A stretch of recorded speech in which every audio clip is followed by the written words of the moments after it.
Hello and good afternoon, my dear friends and my dear YouTube viewers. Today I will discuss about the different process going on the digestion. So before I start, I will request you to subscribe my channel and press the bell icon. So whenever a new video is updated, you will get the notification first. So this is my channel name, SP Solution by Samijit Patra sir, and so today's topic is the digestion and absorption. Okay, so let's get started. So some important points must be discussed here. It is basically for the different competitive questions and one liner also. So the basic requirement of the all living being is food. The most component of food are carbohydrate, fat, proteins, vitamins, okay, and minerals. So these are essential for the growth and repair of tissues. So these are basically required for what? For this is for the growth and the repair of the tissues. So all the complex biomolecules are have to be broken down into the simpler form in the digestive system, and the process is known as your digestion. So what is digestion? Now, digestion is a process in which the complex food materials are simpler, get very much broken down to form very simpler form. Okay, so it is known as your digestion process. So in the human digestive system includes the alimentary canal and various digestive glands. So basically the human digestive system consists of our alimentary canals and digestive glands. So alimentary canal is a tube like structure, so it is like a tube, and the lumen at the center is called the enteric cavity. It begins with the anterior opening called the mouth, and the posterior opening is called the anus. So the alimentary canal starts at the mouth and ends at the anus. Okay, so the mouth is the opening on the ventral side and opens into the buccal cavity. The mouth is guarded by two movable lips, upper and lower lips. So our mouth is the opening in which our food are ingested. Okay, so it is opening on the ventral side. That means from the frontal view you can see the ventral side, and it opens to the buccal cavity. Okay, the mouth is guarded by two movable lips, that is the upper and lower. Okay, so in the buccal cavity, tooth is also embedded in the socket of jaw bones called the thecodonts. So the tooth are embedded in the socket of the jaw bone known as the thecodont condition. So the buccal cavity also contain the tongues and the palate. Okay, it forms the roof of the buccal cavity. So the palate forms the roof of the buccal cavity, and the tongue helps for the chewing of the food materials. Okay, so you can observe in the picture also the this is the frontal view of human being. Okay, and the frontal view you can observe the mouth here, and from the mouth your digestive system starts, and from at the anus digestive system goes in end. This is the anus part. Okay, so digestive system here goes on ends. So this is the whole total process of the digestion. It starts from the mouth and ends at the anus. So one by one we will discuss. Okay, so usually in the mammals like the human being form the two set of teeth during their lifetime. One set at the temporary or deciduous teeth, and another one is the permanent or adult teeth. So this is the type of condition is known as a diphyodont. What is the diphyodont condition? So this is due to the teeth. The human being have the two set of teeth. Okay, that means first at the after some month of the birth, and another is the adult teeth which formed after the age of your 18 years or 12 to 18 years. Okay, in the monophyodont condition the teeth appear only once in the lifetime. Some lower most vertebrate also show the polyphyodont condition. So Sometime we can observe the monophyodont condition. It is the condition in which this teeth appears only once in the lifetime, and polyphyodont condition is a condition in which the teeth are there are many two or more number of teeth in the which appears in their lifetime. Okay, so the diphyodont teeth is a characteristic of mammal. So how can you identify the mammal? It has the diphyodont teeth. Okay, that means the teeth appears twice in the lifetime. Okay, in the adult human being, the heterodont, that means the different type of dentition present, namely incisor, canine, premolar and molar. So there are the four types of teeth you can found in the adult human being, that means incisor, canine, premolar and molar, and there are 32 permanent teeth with the dental formula, that means 2123 and 2123. That means in the case of the incisor, that is 2, okay, on the both sides. Okay, after the incisor, then canine, then premolar, and the last one the molar. Okay, so when we are adding this becomes the 32. Okay, and it becomes the 32 permanent teeth.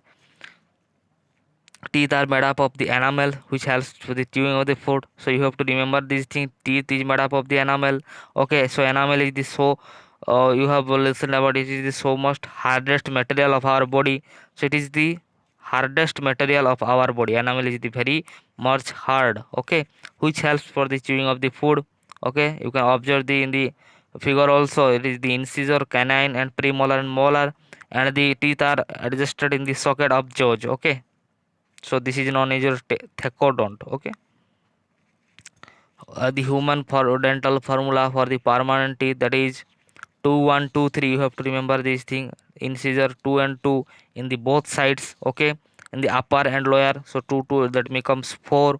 After that 1 and 1 becomes 2, then premolar is 2 2 become 4. So you have add all these kinds of teeth into multiplied by 2, that means we will get the 32 in number. Okay, the dental formula in the milk dentition, it is the 2102. Okay, so here the dental formula of the milk dentition, that means at the your childhood time it is 20 in number. Okay, so tongue is the muscular movable organ present in the floor of the buccal cavity through the attachment of the frenculum. So the some projection are called the papillae that are present all over the tongue. Okay, those are present to increase the surface area of the mucous membrane and maybe the where the taste buds. Some the papillae is the place which where the taste buds are present. Okay, you have to remember these things. The the buccal and the oral cavity is followed by the pharynx, which serves as the common passage for the both air and food. So pharynx is the common passage for the both air and food. Oesophagus is a muscular long tube which opens into pharynx. Okay, so oesophagus is a muscular long tube which opens into the pharynx. So trachea, that is the windpipe, also opens into the pharynx. So this is what I have already discussed. That is the pharynx is the opening for both for the wind and both for the food. Okay, for the air and food. So after the pharynx, there may be two diffusion. That means one is going towards the trachea and another is going towards the your food pipe. Okay, so here you have observed that the glottis cover the windpipe. So glottis is the covering of the windpipe. Okay, and the epiglottis prevent the entry of food into the glottis. Okay, so glottis cover the windpipe and epiglottis helps to prevent the entry of food into the glottis. So it passes the posteriorly through the neck, thorax, diaphragm, and opens into the stomach through the gastroesophageal mixture.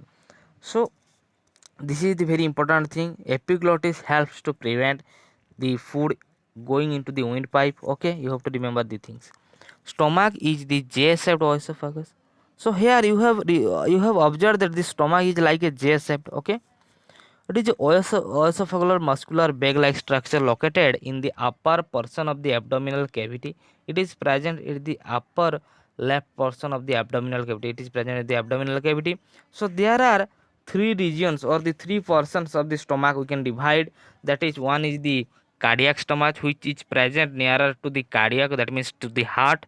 Another is the pyloric fundic, that means the body part, and the third one is the pyloric region, that is the nearer about to the intestinal part. Okay, near about the intestinal region. Okay, and the pyloric portion of the stomach opens into the part of the small intestine through the pyloric sphincter. So it is a very important thing. So the pyloric part portion of the stomach opens into a small intestine into through the pyloric sphincter, and pyloric sphincter helps to prevent the food into going towards the small intestine. Okay, it is the preventing it is the preventing opening. Okay, sometime in the baby it is not totally open at all, because so that what happens actually, so that the baby sometime vomit during the when he eats so much food or so much milk in his stomach. Okay, small intestine, the longest part of the digestive tract, divided into duodenum, jejunum, and ileum. So you have remembered that the small intestine is divided into three parts: duodenum, jejunum, and ileum. Okay, so duodenum is connected into the two major digestive glands like liver and pancreas. So these are the two type of digestive gland which secretes the digestive juice. Okay, as well as the bile. Okay, so jejunum is the long coiled middle portion, and whose chief role is the secretion. Okay, so jejunum is the place, it is the middle portion of the small intestine. Okay, after that you will find the last part of the small intestine, that is the ileum part. It is the highly coiled portion, and its chief role is absorption. Okay, so in the your jejunum part, in the your whatever the or the second part, maybe the first one is the duodenum, and the jejunum part is made up for the secretion secretic ability. Okay, these are only helpful for the secretion. Okay, after that the ileum is the part where you have you have remember that where the uh, mainly absorption takes place. Okay, last intestine consists of cecum, column, and rectum. So the larger intestine is the last part, which is also divided into three parts, that means the cecum, column, and rectum. You have to remember the thing. Cecum is the beginning of the large intestine. Some symbiotic microorganisms are present in it. So some might be the symbiotic microorganisms like E. coli also present in that part, that means the cecum part. Sometimes the question comes about the E. coli. Okay, where in which part of our large intestine E. coli present. Okay, so you have to remember that this is the cecum part. So from the cecum the finger like projection arises called the vermiform appendix, where which is which is all where the vermiform appendix is a very unusual part of our body. This is the useless part of our body nowadays, but in the ancient time it is help for the digestion of the your different kinds of cellulose materials. Okay, so the next one is the cecum opens into the column. So after the cecum part, we the undigested food comes to the colon part. The colon is divided into three parts, that is the ascending colon, the descending colon, and the transverse part. Okay, so these are the different part. If you imagine that this is my large intestine. Okay, sorry, I have just another color. Okay, just wait, I have just to yeah. Okay, so now look at here, this is my large intestine. Okay, so this is my anus part, this is my anus part. Okay, anus part. So this is the first part known as your ascending column. So this is known as your ascending uh, okay, this is your ascending part. So this is your transverse part, and this is your descending part. So these are the different parts you have observed here. So now I have not much to say here. Okay, so these are the different parts, the ascending, descending, and transverse part. This is the cecum part. After that the your rectum part is the terminal part of the large intestine.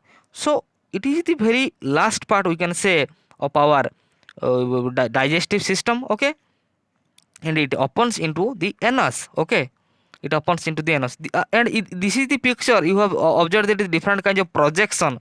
This is known as your villi. Okay, this is helps for the absorption of the different kinds of material like the your proteinaceous parts, like your lipid parts, etc. Okay,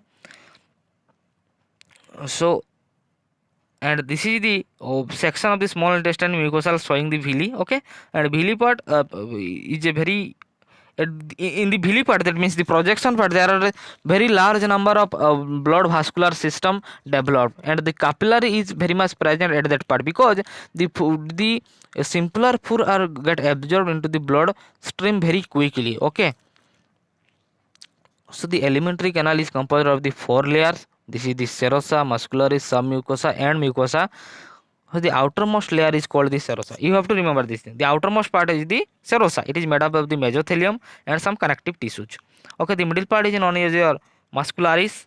After that, here the smooth muscle are arranged. Okay, like circular and longitudinal layer. After that, the next layer is sub mucosal. It is composed of the some loose connective tissues like nerves, blood limbs, blood vessels, etc. And the last part is the or the innermost part is the mucosa part. Okay, this is the mucosa part. You have to remember the things. The mucosa is the innermost layer of the alimentary canal. Okay, so in the small intestine, finger like projection are known as your villi. I have discussed above. Okay, this is help for the what, for it is help for the absorption. Okay, so after the these are the some network like capillaries in the limb is known as your lacteals. Okay, it is help for the also absorption. The mucosa epithelium present in the inner goblet cell which secrete the mucus for the secretion. Okay, so mucus is present in the lining of the glands in the stomach on the basis of the village, and the village in the intestine known as the crypt of Leverkusen. Okay, you have to remember the things. The mucosa present in the inner lining of the glands of the stomach and the base of the villi of the intestine is known as the crypt of Leverkusen. It is helps for the absorption of protein. You have to remember the thing. The crypt of Leverkusen in the site is the site where the protein are absorbed. Okay. So after that, you have observed here there are the different layers of the your different layers of the alimentary canal. That means in the outermost layer, this is the serosa, muscularis. Okay, then submucosa, and last one is the mucosa. Okay, and some villi like projection, you have remember the things, and middle one is the lumen part where the food are supplied from one part to another part. Okay, so the alimentary canal consists of or the associated with the different digestive glands like salivary glands, which is present at the mouth part or the buccal cavity, and the liver and the pancreas. The salivary gland is also situated just outside the buccal cavity and secrete the salivary juice. There are the three types of salivary, three pairs of the salivary glands. Okay, so first one is the parotid gland. It is present near the cheek region. Okay, next one is the submaxillary, and next one is the sublingual. Okay, it is the lower jaw. The submaxillary or submandibular glands are present in the lower jaw, and sublingual glands are present below the tongue. Okay, you have remember these things where it is present. It is very basically question for the NEET examination. The liver is the largest gland of our vertebrate body. You have to remember the thing, which is the largest gland of our body. The liver is the largest gland. Okay, and it is situated at the anterior part of our body. It is present in the anterior part of the body, and it is divided into two lobes. First on the right lobe, and second on the left lobe. In humans, it weighs about 1.2 to 1.5 kg. Okay, so the hepatic lobules are functional unit of liver consisting of hepatic cells arranged in the form of cones. Okay, you have to remember the things. The lobules are covered by the sheath called the Gleason's capsule. It is very important. I have seen in very competitive, very much in the frequently. It is seen very frequently in the different competitive examinations. This is the Gleason capsule where it is present. So the lobules are covered by the thin sheath are known as the Gleason's capsules. So what are the lobules? So lobules are the functional unit of liver. Okay, so you have to remember the things. Next one is the hepatic cells secrete the bile juice from the hepatic cell through the hepatic duct. So you have to remember the things. The hepatic cells are secrete the bile juice. Okay, So these bile juice are carried out by the hepatic duct. You have to remember the thing, hepato means the liver. It is a Greek word, okay, which means liver. So hepatic cells means it is the liver cells, okay. It secretes the bile juice, and the bile juice are carried out to the duodenum through the hepatic duct. The secreted bile juice are stored and concentrated in the sac-like structure called the gallbladder. So sometimes what happens when there is no food in our jejunum, ileum or duodenum part, okay, so the bile juice are also secreted. So what happens? The bile juice are stored in the concentrated sac like known as the gallbladder, okay. The gallbladder is the sac-like structure located in the inner surface of the liver. The bile are secreted from the liver and stored in the gallbladder. Okay, so this is the basic thing. Okay, so after that, the bile duct, that means the cystic duct, along with the hepatic duct comes to form the common bile duct. So when the bile duct and the hepatic duct are associated to one another, it forms the common bile duct. Remember the thing, sometimes question arises, what is common common bile duct, okay, which two bile ducts are attached to form the common bile duct, okay, you have to remember the things.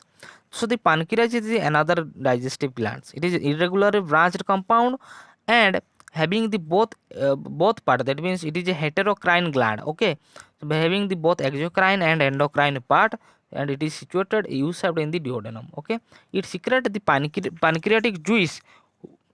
So which part secrete the pancreatic juice? It is the exocrine part, okay, which contain the different proteolytic enzyme, that means the protein digesting enzymes, okay. And the endocrine portion of the pancreas secreted different hormones like insulin, glucagon, somatostatin, okay. So these are the different hormones secreted by the endocrine part. So the pancreatic duct along with the bile duct compounds into the common hepatopancreatic duct in the duodenum part. It is guarded by the sphincter of Oddi. It is very important.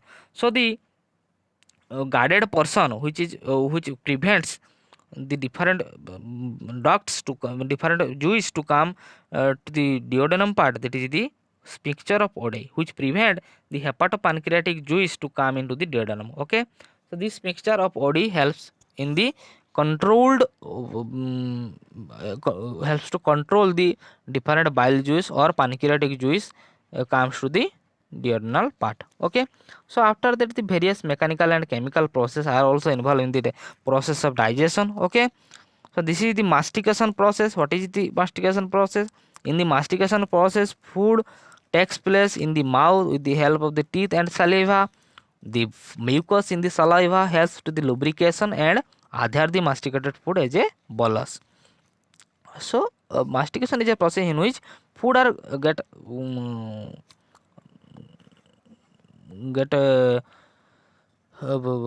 so the food are get your softened by the help of the different salivary saliva and by the help of the teeth, okay. So the bolus is followed into the pharynx and later in the esophagus through the successive muscular contraction called the peristalsis. So peristalsis is a process in which food are transported from the your pharyngeal part to the your stomach, okay. The gastroesophageal pharyngeal sphincter also control the passage of food into stomach. So there is also a sphincter which is known as the gastroesophageal sphincter, which helps or control the passage of food into the stomach. So the carbohydrate are hydrolyzed by the action of the salivary amylase enzyme and the lysozyme. 30% of the starch is hydrolyzed into the disaccharide maltose. So when the starch are come across the salivary amylase at the pH level 6.8, it forms to the it converted into maltose. In the stomach, the gastric glands also present. There are three specific type of cells present in the stomach, okay. These are the mucous neck cell which secrete the mucus. Another is the peptic cells or the chief cell which secrete the pepsinogen. Another is parietal cell or oxygenetic cell which secrete the HCl or the intrinsic factor vitamin B12. So there are the three types of glands present in the stomach part, okay.